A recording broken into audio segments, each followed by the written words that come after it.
Hi, and welcome to St. Mary's Episcopal Church in Napa.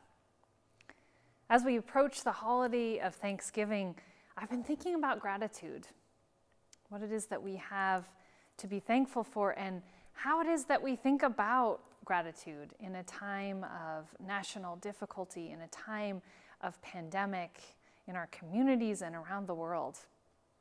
What does giving thanks look like when we know this holiday season will be so different than any we've experienced before? Jesus told a parable about a master who gave money. It's called the parable of the 5 talents, who gave talents of money to 3 different servants. And the first 2 took what they were given and they went out and they invested it and they made more. But the third one was afraid of the master and buried that money. And after a long time, the master came back and the 2 that had invested it brought all that they had and the master rejoiced with them. But the third one came and said, I was afraid of you and I buried what you gave me. Here, take it back.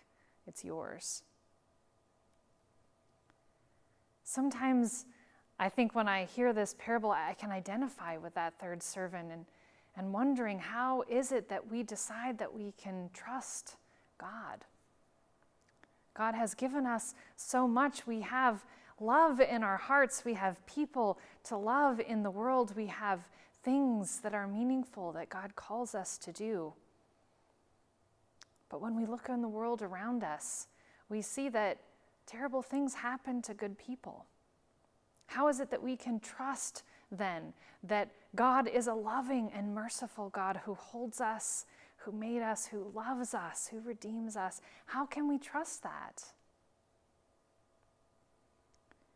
What we believe in our tradition is that Jesus, in his life, in his teaching, in his deciding, his accepting of suffering, in his death, and in his resurrection, all of that together, that he shows us who God is, that Jesus shows us the nature of God, that God chose to take on human flesh, to experience life as a human, and to set aside that power that God has in order to be utterly powerless like we are, in order to suffer and to die. You see, it's pretty hard to trust somebody that has more power than you have.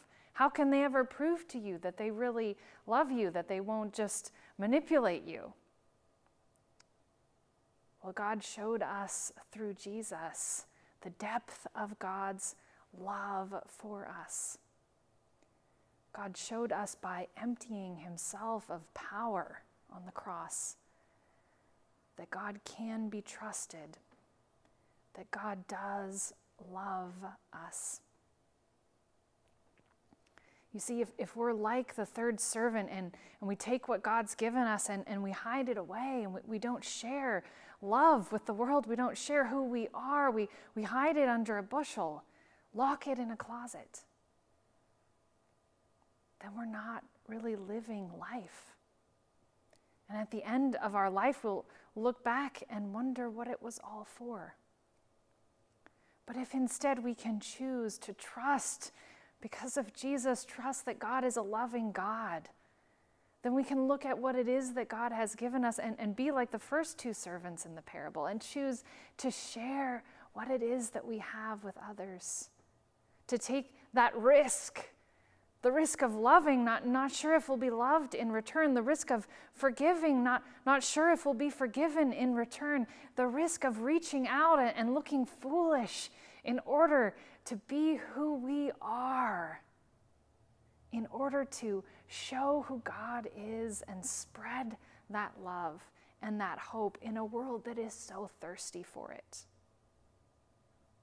God has made each one of us uniquely and beautifully different.